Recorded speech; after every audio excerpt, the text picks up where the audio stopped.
আমি সম্রাট, শয়তানের বাপের বাপ। এই শহরে আমি রাজত্ব করতে এসেছি, আর এই সম্রাটের বইয়ের দিকে চোখ দিছে। এই খবর নে, ওই কুত্তার বাচ্চা কই আছে? আজকে ওর চোখ দুটা তুইলে নেব। আমি সম্রাট, শয়তানের বাপের বাপ। আমার কাছে অন্যায়ের নেই কোনো মাপ।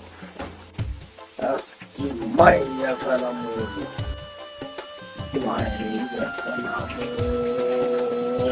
শহরের বাচ্চা রে।